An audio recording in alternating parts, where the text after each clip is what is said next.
عصائے یوسفی۔ حضرت یعقوب علیہ السلام شہر کنعان میں ایک بہت بڑے وسیع مکان میں رہتے تھے، جس کے صحن میں ایک عجیب شان کا درخت تھا، اور صرف اس درخت کی یہ تھی کہ جس روز اللہ تعالیٰ حضرت یعقوب علیہ السلام کو کوئی فرزند عطا فرماتا تھا، اسی وقت اس درخت میں ایک نئی شاخ پیدا ہوتی تھی جو اسی فرزند کے ساتھ ساتھ بڑھتی تھی۔ ادھر وہ سن بلوغ کو پہنچا، ادھر وہ شاخ بھی بڑھتے بڑھتے فرزند کے قد کے برابر ہو کر ٹھہر گئی، جسے حضرت یعقوب علیہ السلام اس درخت سے توڑتے اور بطور عصا اس فرزند کے حوالے کر دیتے تھے۔ یہ گویا جناب حضرت یعقوب علیہ السلام کا ایک معجزہ تھا، مگر جب تمام اولاد کے پیچھے حضرت یوسف علیہ السلام پیدا ہوئے تو اس درخت میں کوئی شاخ نہ پھوٹی۔ گویا اس درخت میں حضرت یوسف علیہ السلام کے نام کا اور یوسف علیہ السلام کے کام کا کوئی ایسا پیدا نہ ہوا جسے پہلے فرزندوں کی طرح یعقوب علیہ السلام حضرت یوسف علیہ السلام کو بھی دیتے۔ آخرکار جب یوسف علیہ السلام ہوشیار ہوئے اور سارے بھائیوں کے ہاتھوں میں ایک عصا دیکھا تو ایک روز شب کے وقت اپنے والد سے کہا کہ اے والد بزرگوار، یہ وقت نہایت مبارک معلوم ہوتا ہے،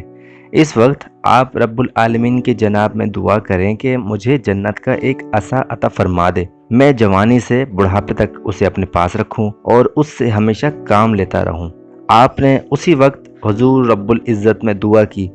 دعا ختم نہ ہونے پائی تھی کہ باپ اور بیٹا دونوں ملاحظہ فرماتے ہیں کہ حضرت جبرائیل علیہ السلام سامنے سے چلے آتے ہیں اور جنت کا ایک نہایت نفیس عصا ان کے ہاتھ میں ہے۔ وہ آئے اور آ کر وہ عصا حضرت یوسف علیہ السلام کو دیا۔ یہ حال معلوم کر کے حضرت یوسف علیہ السلام کے بھائی اور بھی زیادہ مشتعل ہوئے،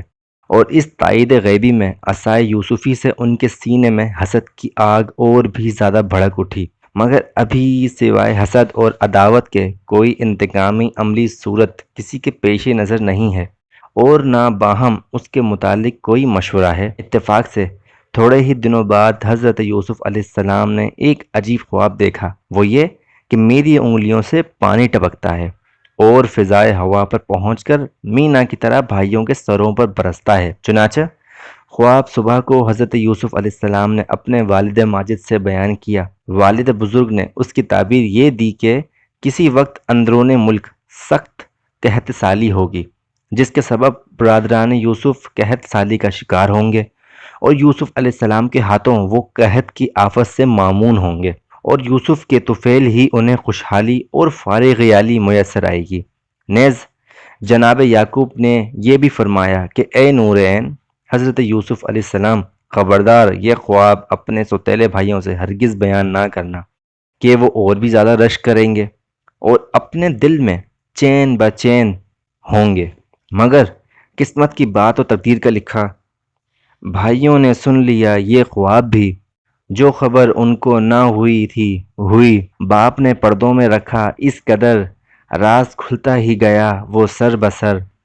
باپ پردے ڈالتے ہیں اس لیے تاکہ یوسف کو کوئی ایذا نہ دے، کام وہ چھپ کر کوئی کرتا نہیں جو کہ ہے معبود و رب العالمین۔ مہربان یوسف پہ ہے پروردگار، کیوں کسی سے آئے اس کو شرم و عار، مہر اس کی بس علی الاعلان، کیا انوکھی اور نرالی ہے شان۔ بھائیوں کے رشک کی پرواہ نہیں اور حسد کا ان کے کچھ کھٹکا نہیں، یہ حسد جتنا کریں گے آہ آہ،